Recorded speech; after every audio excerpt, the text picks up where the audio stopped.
안녕하세요. 별라디오와 서연에 오신 것을 환영합니다. 어느덧 저와 눈높이가 비슷해진 중학생 아들과 함께 살고 있는 40대 남자입니다. 여러분은 등산을 좋아하시나요? 저는 프로 산악인은 아니지만 늑대산의 매력에 푹 빠졌습니다. 최고의 경치는 힘들게 가파른 산을 오른 후에야 볼 수 있습니다. 이 말처럼 산을 타는 동안 다리 근육이 욱신거리고 숨이 가쁘게 차오르는 고통은 정상에 올라 하늘과 맞닿아 있는 그 높은 경치를 더욱 아름답게 만들어주죠. 처음에는 그저 건강과 취미로 생각했던 등산이었는데 모든 산에는 길이 있다고 하잖아요. 저는 등산을 하면서 과거의 상처를 치유할 수 있는 길을 발견했습니다. 20대 시절의 등산으로 치면 아직 산입구를 지나는 그런 시기였죠. 그 당시 지인의 소개로 만나게 된 아내는 첫 만남부터 어떻게 저렇게 말을 잘하고 에너지가 넘칠까라는 생각이 들게 했습니다. 지금도 생각이 나는데 아내와 처음 만나는 자리에서 제가 엄청나게 긴장을 했어요. 원래 수줍음이 많은 성격이기도 하고 남중남고 심지어 대학과 전에 다니던 직장도 남초였던 터라 여자 앞에서는 저절로 돌이 되어버리곤 했거든요. 분명 아내가 너무 마음에 들고 또 아내도 저를 마음에 들어 했으면 해서 뭐든 말하고 싶은데 입은 도무지 떨어지지 않고 여기서 무슨 말을 해야 할지 머리가 정지된 상태였는데 앞에 앉아있던 아내도 그걸 느꼈나 봅니다. 저 때문에 혼자서 이런저런 얘기를 하던 아내가 한순간 말이 없더니 뭔가 결심한 사람처럼 그러더라고요. 이렇게 가다가는 남수 씨에 대해 나이랑 지금 일 쉬면서 개인 사업 준비하고 있다는 것밖에 모르겠네요. 안 되겠어요. 남수 씨, 술 좀 하세요. 제 긴장을 풀어줘야겠다며 식사를 반쯤 끝낸 상태에서 아내는 저를 술집으로 이끌었습니다. 그리고 남수 씨도 내일 지금 아르바이트로 일하는 선배 사무실 간다고 했죠. 우리 둘 다 내일 일하니까 제가 숙취 전혀 없게 잘 말아드릴게요라고 하며 폭탄주를 만들어주는 겁니다. 첫 만남부터 술을 마시는 것도 제 기준에서는 신기한데 손수 아주 능숙한 솜씨로 폭탄주를 만들어주는 아내를 보며 정말 이상하게 긴장이 스르륵 풀리기 시작했어요. 마치 크림 같은 거품이 위로 볼록하게 솟아있는 맥주잔을 제게 내밀며 아내는 아마 남수 씨가 마셔본 술 중에서 제일 부드럽고 맛있을 거류라고 했고 아내에게서 잔을 받아 마시는 순간 그 부드러운 거품과 톡 쏘는 폭탄주가 제 목구멍으로 넘어오며 제 마음속에도 아내가 부드럽게 들어왔습니다. 아내의 털털하고 유쾌한 성격도 물론 제가 아내를 사랑할 수밖에 없었던 이유였지만 그 당시 저는 퇴사 후 개인 사업을 준비하면서 아르바이트로 남은 자금을 모으고 있었거든요. 어려서부터 가정 형편이 넉넉지 못했던 저는 늘 그저 그런 월급쟁이보다는 내 사업을 해서 성공해 가족들을 책임지고 싶다는 꿈을 가져왔었어요. 하지만 솔직히 그런 상황에서 여자를 소개받는 게 주저된 것도 사실이고 괜히 마땅히 소속된 곳이 없다는 것 때문에 저 혼자 주눅이 들어있기도 했네요. 그런데 아내는 그런 제게 아주 태연한 얼굴로 이렇게 말하는 거예요. 저는 남수 같은 사람이 정말 부러워요. 네. 제가 왜요? 저는 뭔가 딱 내가 명확하게 하고 싶은 게 있어서 퇴사를 할 만한 용기도 없고 또 딱히 하고 싶은 것도 없거든요. 워낙 뭔가 살면서 꼭 뭐가 될 거라는 원대한 포부가 없이 살긴 했는데 그냥 지금 다니는 회사에서 월급 받아가면서 적당히 하는 게 나쁘지 않지 하면서 살았는데 남수 씨처럼 목표를 위해 위험을 감수하고 용기를 낸 사람을 보니까 괜히 저도 없던 포부를 갖고 싶고 그런데요.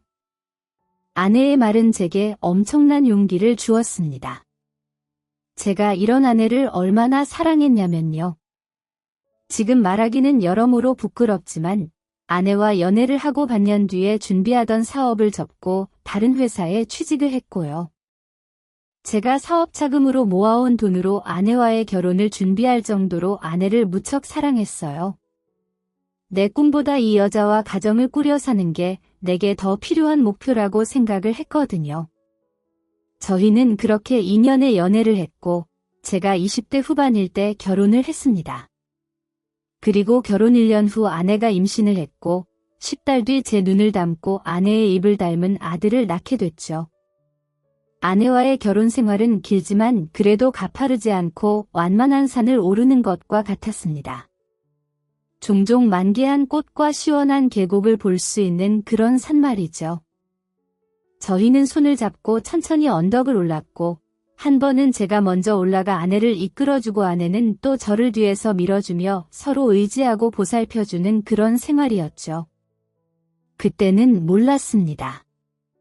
제 손을 잡고 있던 아내가 아주 천천히 저를 절벽 끝으로 데리고 가고 있을 줄은 말이죠. 처음 뭔가 잘못돼 가고 있다라고 느꼈을 때는 아들이 7살이었을 때였어요. 하루는 주말에 아내가 처가에 간다고 하더라고요. 장모님과 장인어른은 수원에서 큰 감자탕집을 운영하시는데 갑자기 직원이 그 주부터 안 나가겠다고 해서 장모님께 연락이 왔다고 주말에 와서 도와주러 가야겠다고 하더군요. 장모님과 장인어른의 식당은 주말 장사를 하는 곳이기에 저는 알겠다고 했고 아내는 주말 내내 도와야 해서 수원에 있는 친정에서 자겠다고 해서 그 주말은 아들과 둘이서 어디 놀러갈 계획을 하고 있었어요. 마침 저희 부모님께서 손주 본 지 오래됐다고 하셔서 안산에 있는 본가에 갈 생각이었죠. 근데 아들이 친할머니 친할아버지를 봤으니 이제 외할머니 외할아버지를 보고 싶다고 해서 그럼 저녁에는 처가 식당에 가서 밥 먹고 식당 일도 좀 거들고 올까 해서 오후 4시 정도에 아내에게 전화를 걸었어요. 안 받더라고요. 벌써 많이 바쁜가 보다 싶어서 얼른 가서 나도 일해야겠다 싶었고 아들과 함께 장모님의 감자탕집으로 향했는데 주말인 만큼 사람이 꽉 찬 식당 안에 아내는 보이지 않고 처남이 앞치마를 두른 채 있더라고요. 매형 어쩐 일이세요? 민호도 왔네. 처남도 와 있었어. 아우 생각보다 더 바쁜가 보다. 직원 1명 그만뒀다고 하지 않았어? 맞는데 어떻게 아셨어요? 주선이한테 들었지. 그래서 주선이도 주말 내내 식당 일 돕는다고 했는데 나 부모님 댁에 민호랑 갔다가 뭐 도울 거 없나 싶어서 들렀지. 근데 주선이는 누나요? 누나 안 왔는데. 순간 이게 뭐지 싶더라고요. 분명 아내가 말한 대로 식당의 일손이 부족한 건 맞는데 아내는 없다니. 처남말로는 부모님이 누나한테 식당 일을 도와달라고 먼저 부탁한 건 맞는데 누나가 거절을 해서 본인이 와서 일을 하고 있다는 겁니다. 아내가 제게 거짓말을 한 거죠. 아니 그냥 거짓말이 아니라 외박을 하기 위한 거짓말이었던 겁니다. 그날 무슨 생각으로 집에 왔는지 모르겠습니다. 아무것도 모르는 어린아들을 옆에 태우고 머리가 터질 것 같았고 집에 도착해서 아직도 전화가 없는 아내에게 문자를 하나 남겼어요. 아까 장모님 감자탕 집에 들렀다고 말이죠. 다음 날 낮 1시가 되자 아내가 쭈뼛거리며 집에 들어오더라고요. 제가 왜 거짓말을 한 거냐, 어디서 누굴 만났길래 그런 거짓말을 한 거냐고 물었습니다. 그랬더니 아내는 제게 미안해서 거짓말을 했다더군요. 지윤이네 삼촌이 경기도에서 펜션을 하시는데 애들이 다 같이 모여서 가기로 했거든. 근데 나는 친구들 만나서 펜션에서 놀고 당신은 집에서 민호 보라고 하면 너무 미안하잖아. 그래도 내가 엄마 식당 가서 일한다고 하면 당신 기분이 덜 나쁠 것 같아서 그랬어. 미안해, 여보. 아내는 정말 친구들을 만나 논 거라며 제가 원한다면 그날 모인 6명에게 모두 전화를 해서 증명하겠다고까지 했습니다. 또 펜션에서 친구들과 찍은 사진도 보여줬는데 사진 속 인물들은 모두 여자 친구들이었고요. 울먹이면서까지 미안하다고 하는 아내에게 저는 알겠다고 앞으로는 절대 선이라도 거짓말을 하지 말라고 했습니다. 오히려 거짓말인 걸 알았을 때 기분이 몇 배는 더 안 좋다고 말이죠. 그때는 내가 생각했던 최악의 상황은 아니라서 다행이라는 생각만 들었습니다. 저도 지금 이야기를 들은 여러분처럼 그때 혹시 아내가 거짓말을 한 게 불륜 때문은 아닌지 의심을 하기도 했거든요. 아마 어떻게 뻔히 눈에 보이는 증거를 보고 넘어갈 수 있냐고 답답해하시는 분들도 계시겠지만 그때는 나와 함께 아이를 낳고 8년을 산 아내에 대한 믿음이 있었어요. 근데 그 믿음은 얼마 안 가 와장창 깨져버렸죠. 아들이 초등학교에 입학하고 나서 저는 모른 척할 수 없는 증거를 마주하고야 말았습니다. 아내 회사는 원래 회식이 많았어요. 첫 만남부터 제게 폭탄주를 만들어준 것만 봐도 당시 회사에서 막내나 다름없던 아내가 회식 자리에서 그런 기술을 익힐 정도로 회식 횟수가 많았던 거였죠. 그래도 한 달에 많으면 5번, 적으면 3번 정도였는데 어느 순간부터 일주일에 4번을 회식이라고 늦게 간다는 전화를 하는 겁니다. 그러다가 하루는 또 회식이라고 늦을 거라고 해서 아들이랑 밥 먹고 애 씻기고 재우고 나서 설거지를 한 다음에 음식물 쓰레기를 버리고 와서 자려고 했어요. 그런데 설거지를 하고 한숨 돌릴 겸 소파에 앉았다가 그대로 잠깐 잠이 든 겁니다. 놀라서 깼을 때는 밤 11시 40분, 방에 들어가서 자려고 일어났는데 음식물 쓰레기 버리는 걸 깜빡한 겁니다. 그냥 내일 출근하면서 버릴까 하다가 그때가 여름이라서 냄새도 날 것 같고 벌레도 생길 것 같아서 자기 전에 후딱 갔다 오자 하고 내려갔네요. 음식물 쓰레기를 버리고 나서 다시 아파트 현관 쪽으로 걸어가고 있는데 100m 좀 안 되는 거리에서 검은색 세단이 한 대 서더라고요. 아무 생각 없이 자동차 소리에 쳐다봤는데 이게 뭔지 아내가 그 차 조수석에서 내리더군요. 물론 회식 자리에서 회사 동료가 아내를 바래다 준 걸 수도 있겠죠. 그런데 떠나는 차를 보다가 돌아선 아내가 저를 발견했을 때 눈을 보고 확신할 수 있었습니다. 아, 뭔가 잘못됐구나 하고요. 그때 아내의 표정은 아마 빈집털이범이 집주인을 만났을 때 표정이 딱 그랬을 겁니다. 순간 얼음이 된 것처럼 빳빳하게 굳더라고요. 저는 고민을 했습니다. 여기서 지금 내린 차 주인에 대해 추궁을 할 건지 아니면 조용히 더 확실한 증거를 찾아야 할지 말이죠. 저는 아내를 잘 알았죠. 말을 잘하고 능청스러워서 웬만한 거짓말에는 안색 하나 안 바뀌는 사람이라는 걸 아마 그 자리에서 당장 저 사람이 누구냐고 술 냄새 하나 안 나는데 회식 갔다 온 거 맞냐고 했으면 아내는 입을 꾹 다물고 제가 증거를 찾지 못하게 더 치밀하게 조치를 취했을 거예요. 그래서 당장 아내의 먼지를 탈탈 털기 전에 조용하게 말했어요. 회사 동료가 데려다 줬나 봐. 제 말이 얼음을 깨는 듯 했는지 아내는 멈췄던 걸음을 옮기며 뭐 그렇지 라고 대답을 했습니다. 그리고 먼저 오늘은 술을 얼마 안 마셨다. 본인을 데려다 준 차의 주인은 원래 회식을 해도 술은 안 마신다는 근한 말까지 집에 올라가는 내내 주저리 하더라고요. 그때 저는 아내가 좀 처절하게 느껴졌습니다. 본인이 저지른 짓을 들키지 않기 위해 몸부림치는 것 같았어요. 그때는 아내의 몸부림을 그냥 가만히 지켜봤지만 아내의 빈집털이범 같은 표정을 봤을 때 이미 결심을 했습니다. 아내의 뒷조사를 해서라도 무슨 짓거리를 하고 다니는지 알아야겠다고 말이죠. 저는 이번 생에 다름 아닌 흥신소에 연락을 하게 될 줄은 몰랐습니다. 흥신소라니요. 드라마나 영화에만 나오는 먼 이야기라고 생각했는데 흥신소에 연락하고 아내의 기본적인 정보와 제가 알고 싶은 구체적인 내용을 흥신소 직원을 만나 의뢰를 했을 때 아주 강하게 회의감이 밀려오더라고요. 흥신소 직원은 빠르면 3주, 늦어도 한 달 안에는 원하는 정보를 알아오겠다고 했고 저는 몸에 사리가 나오는 마음으로 연락을 기다렸습니다. 일을 벌이긴 했지만 저는 제발 제가 착각을 한 거였으면 했어요. 저도 저지만 우리 민호, 내 아들이 엄마가 아빠와 자식을 배신한 사람이라는 걸 나중에 커서 알게 된다면 너무 비참할 테니까 말입니다. 제발 아니어라. 제발 나 혼자 의심한 거였으면 좋겠다고 하루하루 피가 말라가는데 아예 흥신소에는 연락을 하지 않았어도 됐었더라고요. 회사에서 오후 업무를 하고 있었는데 전화가 오더군요. 아들이 방과 후 수업을 듣는 반의 선생님이었습니다.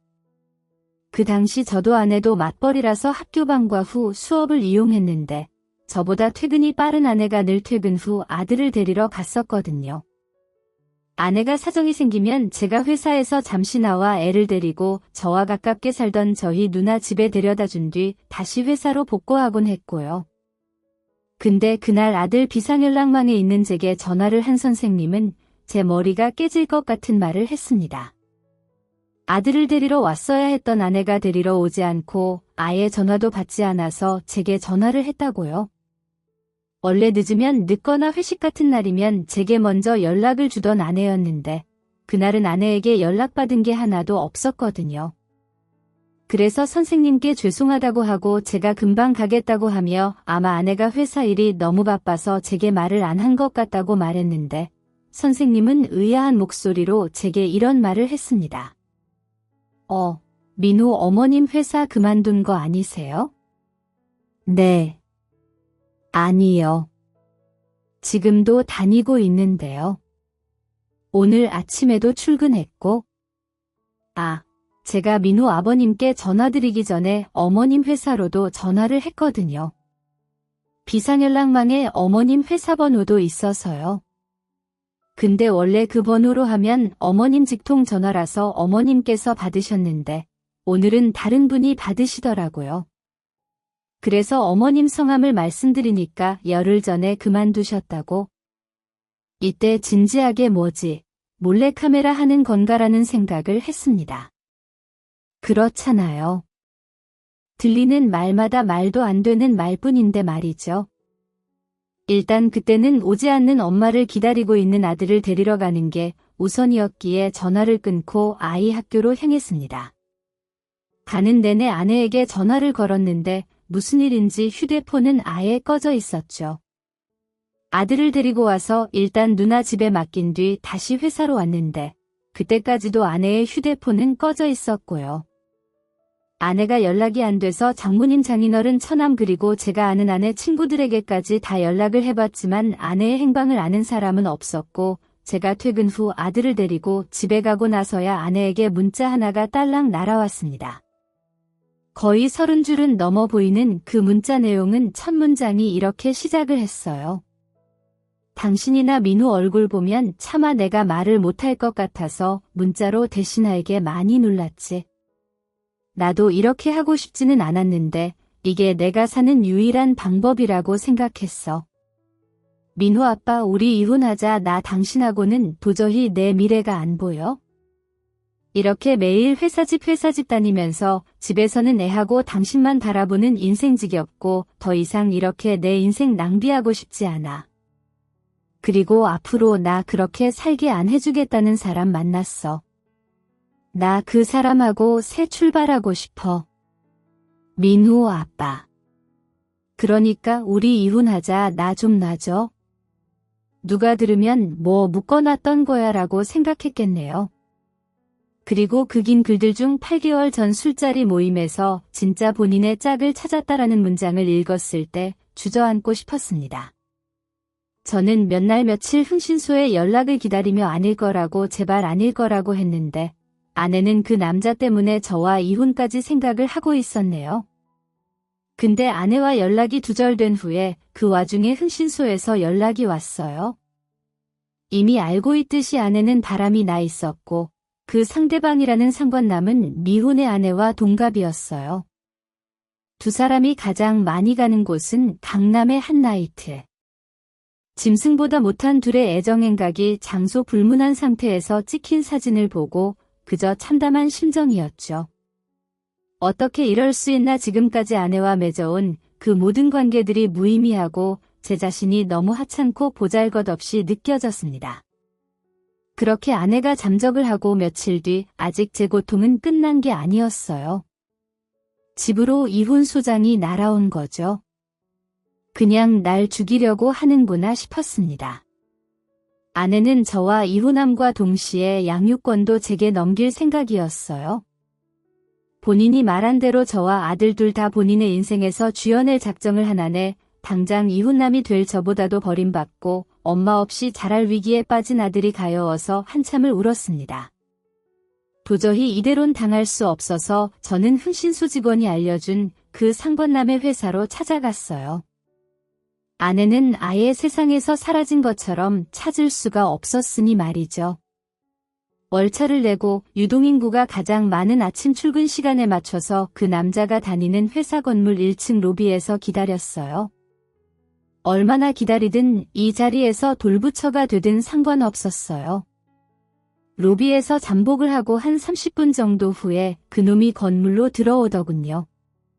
당장 본인이 무슨 일을 겪게 될 줄은 꿈에도 모른 채 들어오는데 저는 조금도 참지 못하고 바로 그 놈에게 달려들어 주먹을 날렸어요.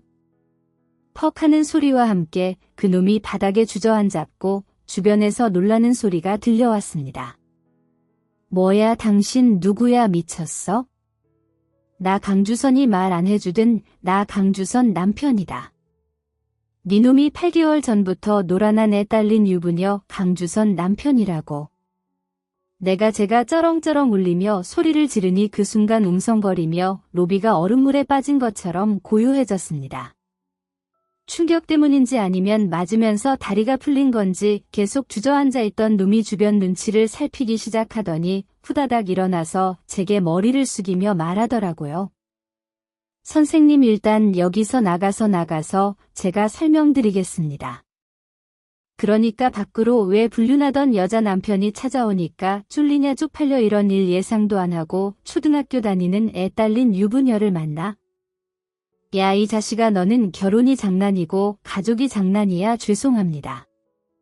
선생님 저도 처음부터 주선이 걔가 결혼하고 애까지 있는 거 몰랐어요.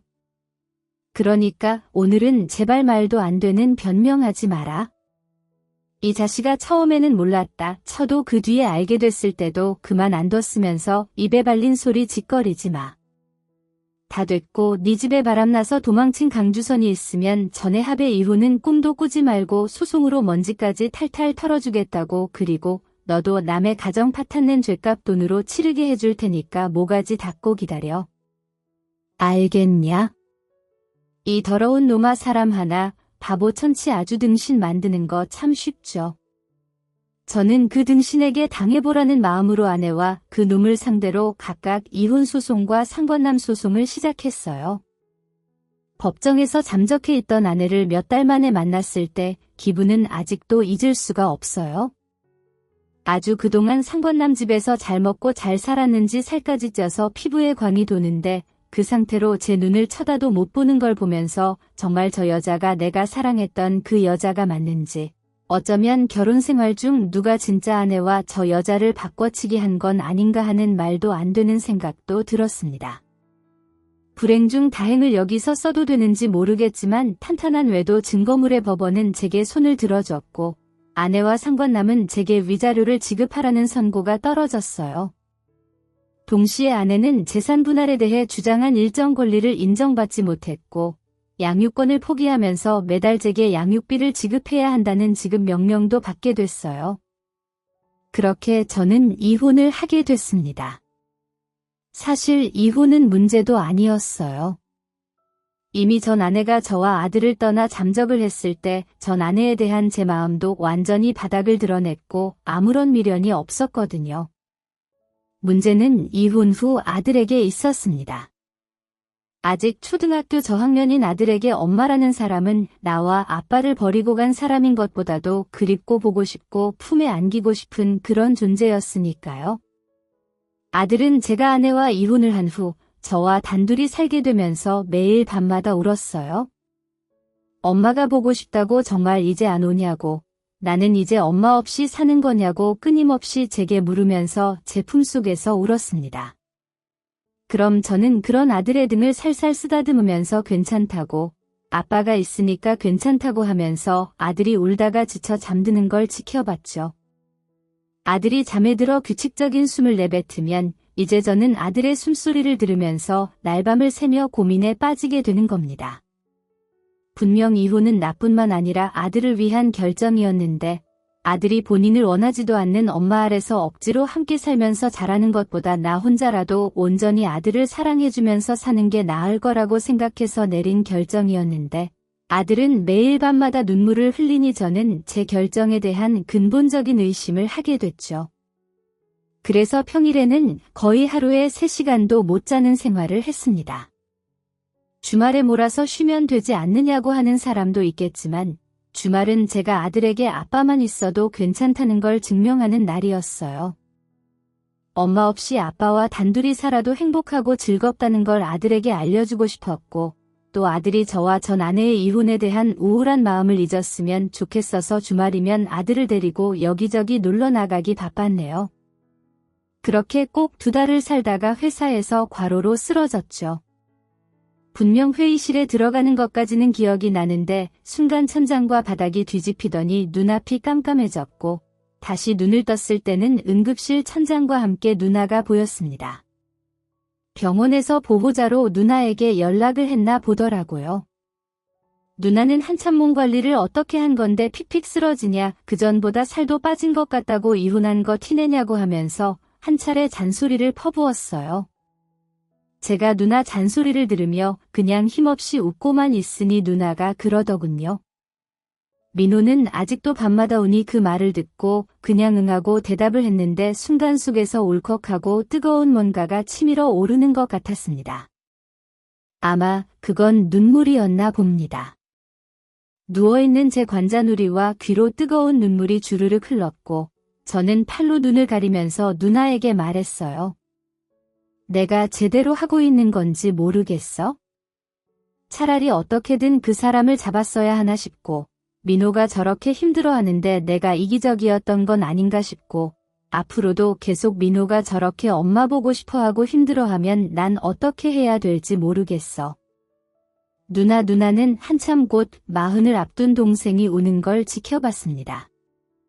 한참 제가 훌쩍거리는 소리만 들리는데 누나가 됐음 이렇게 말하는 거예요. 너 민호 누나 집에 맡겨 뭐 됐어? 진경이랑 진훈이도 있는데 누나가 민호까지 어떻게 봐? 마트도 나가면서 매형한테도 죄송하고 그럼 계속 네 몸 축내면서 살래? 너 이렇게 살다간 민호랑 오래 못 살고 어디 길거리에서 객사할 거야? 그리고 내 집에 가면 나만 민호 보는 거 아니지? 네 매형도 있고 진훈이 중학생이고 진경이도 이제 5학년이니까 나 없어도 민호 봐줄 사람 충분해. 그리고 형이랑 누나 있으면 민호도 좀 덜 외로우니까 더 빨리 회복할 수도 있겠지. 집도 가까우니까 평일에만 학교 끝나면 내 집으로 오라고 해. 그럼 진경이랑 진훈이 학원 마치고 와서 같이 저녁 먹이고 매형 시켜서 네 집에 데려다 주라고 하거나 아니면 네가 퇴근하고 데려가면 되지. 그것도 아니면 자고 가도 되고 진훈이 방에 이불 하나 깔면 되는 거니까 너 이제 혼자야 혼자니까 다른 사람 도움 좀 받아도 되는 거고 특히나 가족인데 뭐 어떠니? 누나의 단호한 말에 저는 염치불구하고 누나가 내미는 손을 잡았습니다. 그래도 맨입으로는 절대 우리 아들을 못 맡기고 누나에게 생활비를 보내겠다는 조건을 걸었죠. 누나가 그 조건을 수락한 후 아들은 평일에 누나 집에 가서 생활을 하다시피 했어요. 처음에는 한동안 고모에서 고모랑 고모부랑 형 누나랑 생활하는 게 어떠냐는 제 말에 아들은 울고 불고 싫다고 했습니다. 아빠도 나 버리는 거야? 엄마처럼 나 버리고 가려고 고모한테 맡기는 거지? 그때 그 절규와도 같은 말을 들었을 때 얼마나 충격을 받았는지 저는 아들을 품에 안고 절대 아니라고 아빠가 회사 가서 같이 못 있는 동안 외롭지 않게 고모네 가서 고모네 식구들이랑 놀다가 아빠 퇴근하면 그때 같이 집에 오자고 제 기억으로는 거의 2시간이 넘게 아들에게 설명을 했던 것 같아요. 다행히 아들은 제 말을 이해했고 그 후로 평일에는 누나 집에 가서 지내게 됐는데 처음에는 적응을 잘 못했습니다. 제가 저녁에 데리러 가면 기다렸다는 듯 달려와서 제 허리에 매달렸죠. 근데 매일 누나 집에 아들을 데리러 갈수록 아들의 표정이 점점 밝아지는 걸 제 눈으로 확인을 할 수 있었어요. 민호야, 아빠 왔어. 민호야, 외삼촌한테 오늘 본 시험지 보여드려. 누나가 아까 점수 옆에 별이랑 꽃이랑 그려줬잖아. 아빠 이것 봐. 나 학교에서 시험 90점 맞았는데 누나가 잘했다고 이렇게 꾸며줬어. 조카들이 워낙 아들을 잘 챙겨줬고 누나와 매형도 마치 다시 어린 자식을 키우는 것처럼 잘 챙겨줘서 아들은 점점 누나 집에서 생활에 적응해갔습니다. 그리고 한 달 정도 지났을 때 제가 데리러 가니까 그러더군요. 아빠, 나 오늘 여기서 자고 가면 안 돼? 형이 탱크 조립하는 거 보여준대. 처음에는 제가 데리러 오는 시간만 오매불만 기다리더니 이젠 아빠도 필요 없고 사촌 형이 조립하는 탱크가 우선이랍니다. 그때부터 아들은 종종 누나 집에서 자고 왔는데 아예 누나 집에 아들 옷이랑 칫솔, 가방까지 두고 와서 어디가 집인지 헷갈릴 정도였죠. 아직 아들이 적응을 못했을 때 제가 출장이 잡혀서 아들이 누나 집에서 자야 했거든요. 근데 누나에게 듣기로는 밤새 눈물 뚝뚝 흘리면서 울다가 누나 머리카락을 만지면서 잠들었다고 해요. 아들이 유치원에 들어가기 전에 잠버릇 중 하나가 전 아내의 머리카락을 만지면서 자는 거였거든요. 그 얘기를 들었을 때는 가슴이 아릴 정도로 아팠는데 그래도 좀 커서 혼자 집에 있을 수 있다고 아들은 13살 때부터 슬슬 학교가 끝나면 바로 집으로 갔습니다. 그럼 누나가 아들 보고 좀 컸다고 이제 고모 집에도 안 오니라고 짓궂게 말했는데 그럼 아들은 억울하다는 듯 아니에요라고 하면서 본인 마음의 고향은 고모 집이라고 능청스럽게 대꾸를 했습니다. 부모마다 내 자식이 다 컸네 하고 느끼는 순간들이 있잖아요. 저는 아들이 12살 때 그런 느낌을 받았습니다. 퇴근하고 빨리 밥해서 아들이랑 밥 먹어야겠다는 생각에 부랴부랴 집으로 갔는데 집으로 들어선 그 순간 고소한 밥 냄새가 진동을 하는 거예요. 알고 보니 집에 혼자 있던 아들이 전기밥솥으로 밥을 했던 거였어요. 제가 어떻게 밥을 했냐고 하니까 고모네 집에 있을 때 형한테 배웠답니다. 이제 나 혼자 집 지킬 줄 알아야 하는데 아빠 오기 전까지 그냥 기다리는 것보다 밥이라도 해놓으면 아빠 퇴근해서 바로 같이 밥 먹을 수 있잖아. 그냥 저 없을 때 학교 숙제 해놓고 혼자 씻는 것만으로도 충분했는데 이 녀석이 언제 이렇게 컸지 싶었죠. 아들이 고모 집을 나와 이제 혼자 집을 보고 초등학교를 졸업해 중학교 입학을 하며 제게 보여줬던 모습들은 전부 아빠인 제가 잘못된 선택을 하지 않았다는 증거였어요.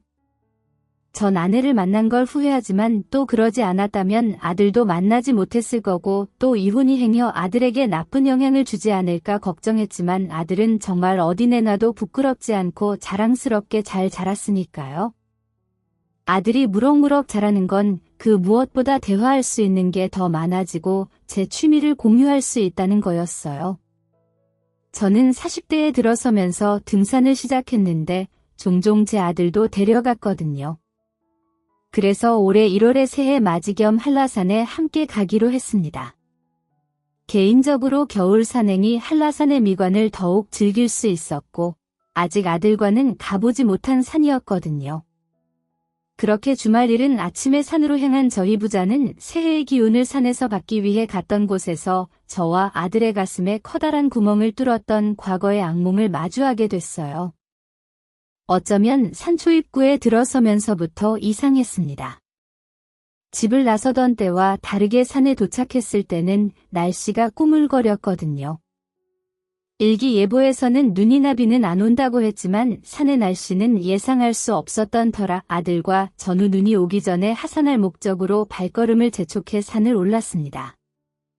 헥헥거리면서도 아들과 저는 끊임없이 대화를 했어요.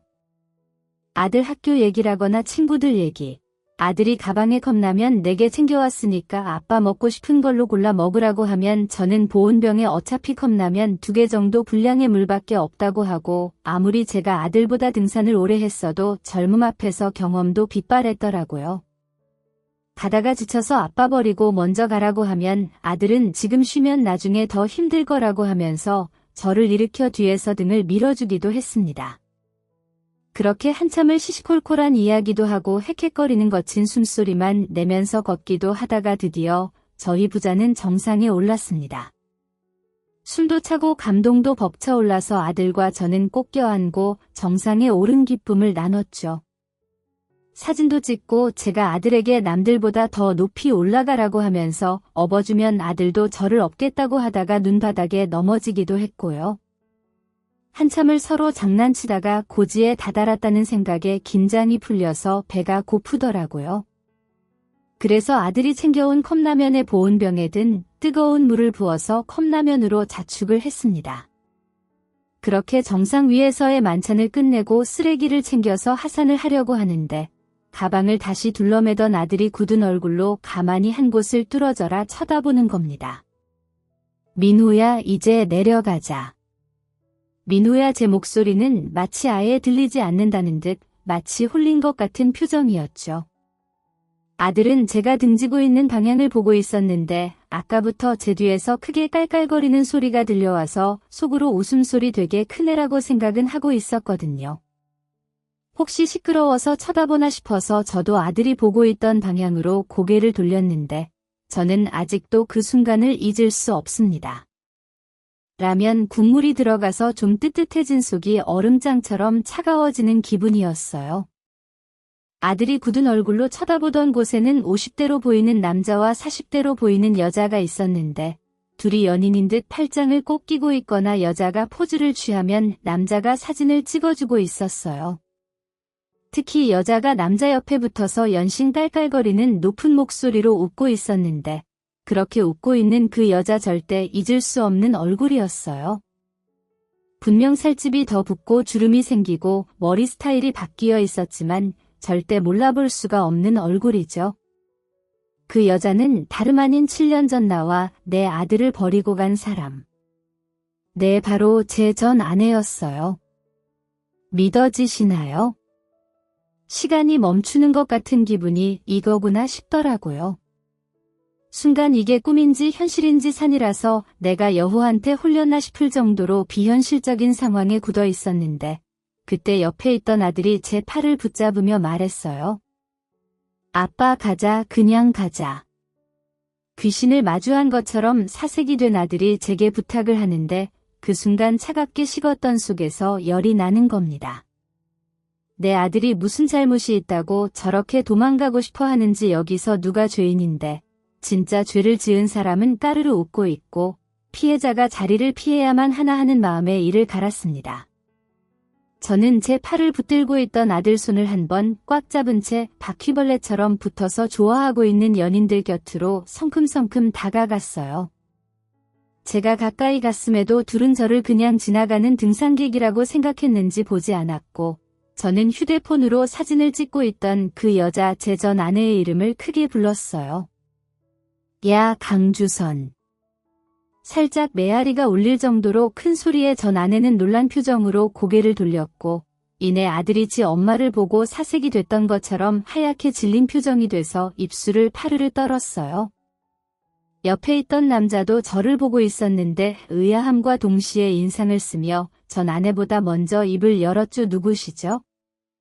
아, 안녕하세요. 저 주선이랑 오래전부터 아는 사이입니다. 오랜만이다. 강주선. 근데 표정이 왜 그래? 야, 섭섭하다. 오랜만에 만난 사람 얼굴 그렇게 사색이 돼서 볼 필요 있어? 주선아, 정말 아는 사람이야? 아니, 아니야.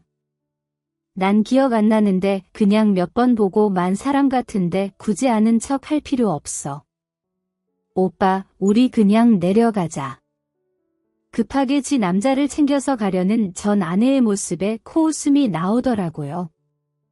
그 절박한 모습을 보고 확인 사살을 날렸어요.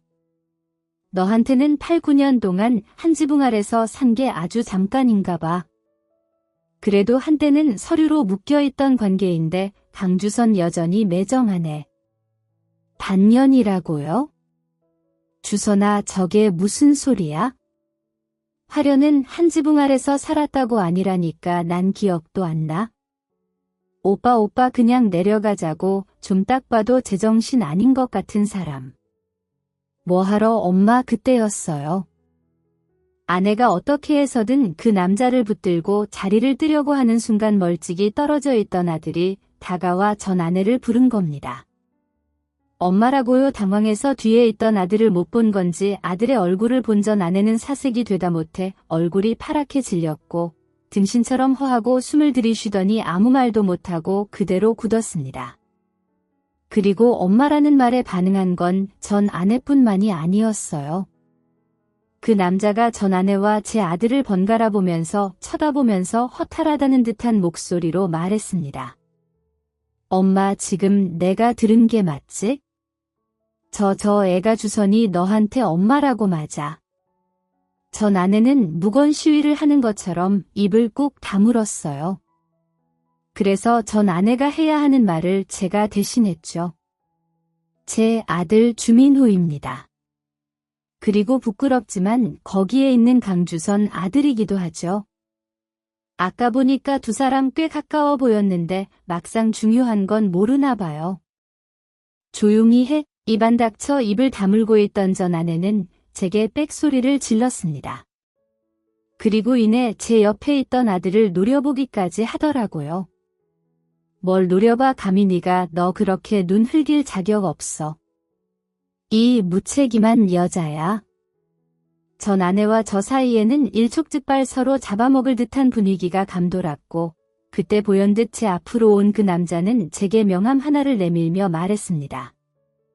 뭔지 모르지만 여기서 할 얘기는 아닌 것 같고 혹시나 할 말이 더 남았으면 여기로 연락 주세요. 꼭. 오빠 지금 뭐 하는 거야? 명함을 왜 줘?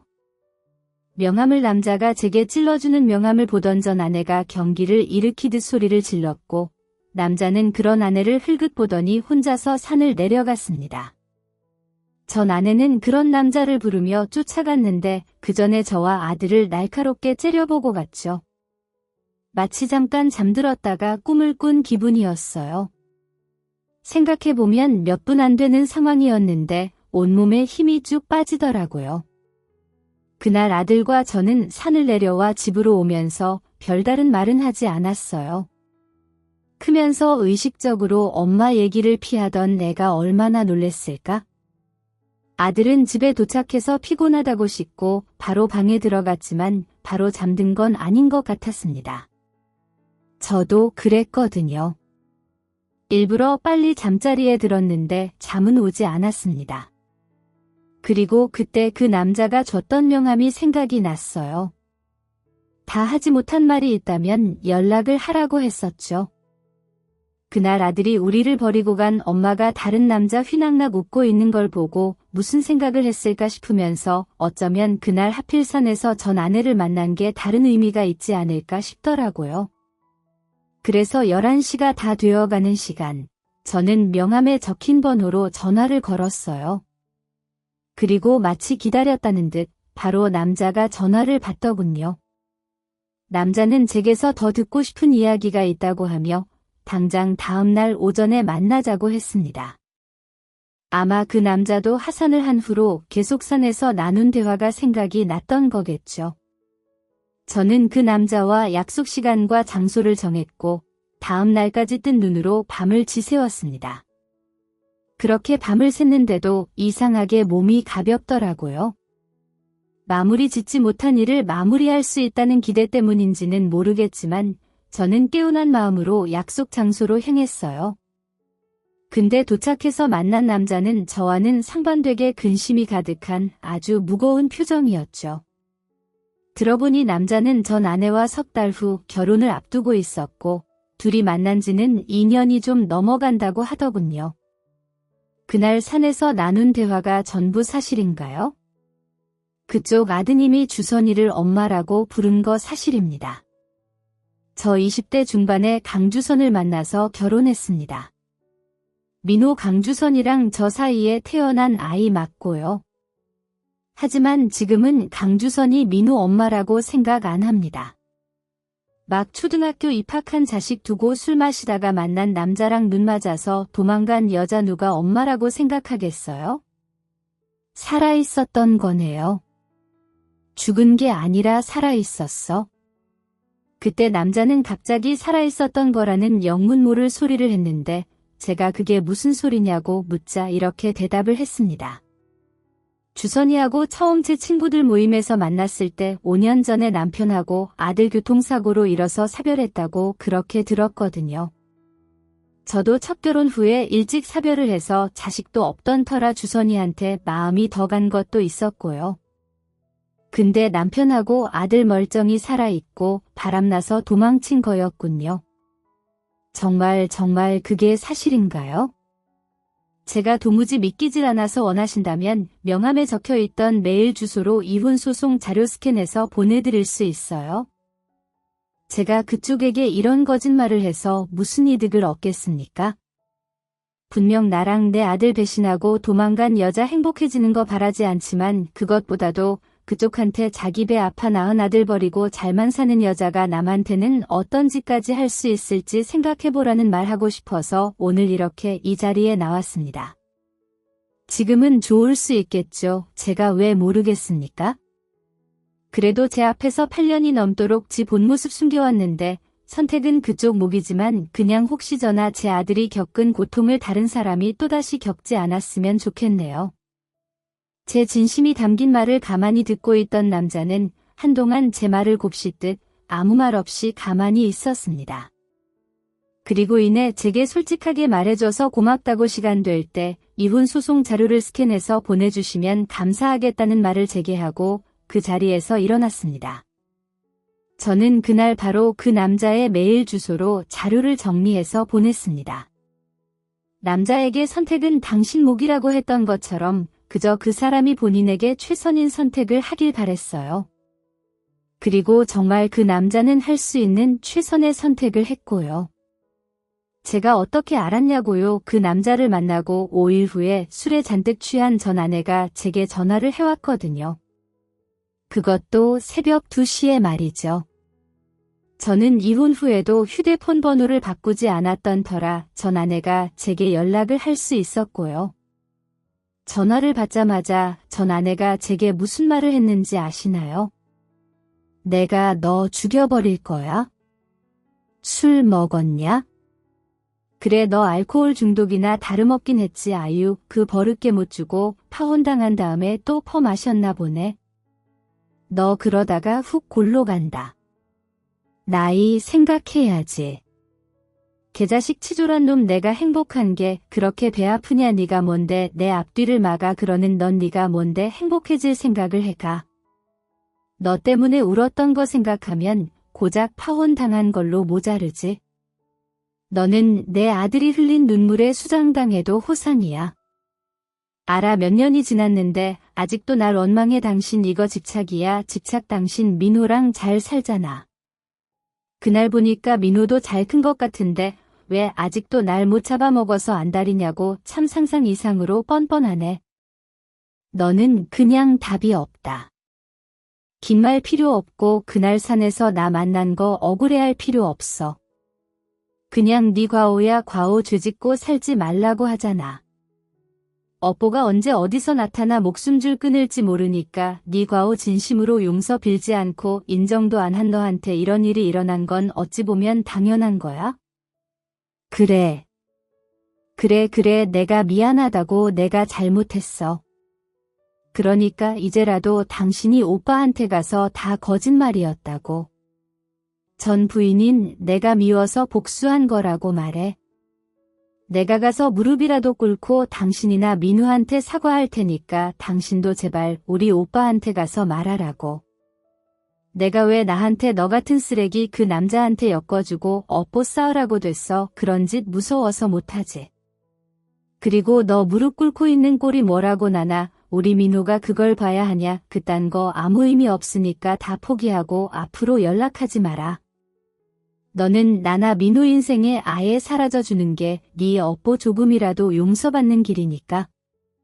전 아내의 절규와 같은 목소리를 들으며 전화를 끊었고 바로 번호는 차단을 했습니다. 그리고도 한동안 잠이 안 와서 거실로 나와서 물 한 잔 마시고 있는데 아들이 방에서 나오더라고요. 제가 통화하는 소리를 들은 건지 차분한 얼굴로 와서 제 옆에 앉더니 아무 말 안 하고 그냥 있었습니다. 아들은 아무 말도 하지 않았지만 저는 아들이 제게 무슨 말을 하고 싶은지 알 수 있을 것만 같았어요. 이제 더 이상 과거에 발목 붙잡혀 있지 말라고요. 이혼 문제로 본인에게 그만 미안해하고 아빠도 마음의 짐을 버리라고 말해주는 것 같았습니다. 정말 언제 이렇게 잘한 걸까요? 자식들은 정말 어제까지만 해도 뒤돌면 부모만 찾는 철부지였다가도 다음 날이 되면 어느 순간 부모를 걱정하는 든든한 존재가 되는 것 같아요. 그래도 지금은 부디 아들이 천천히 자랐으면 좋겠습니다. 조금 더 천천히 자라서 늦게 어른이 됐으면 해요.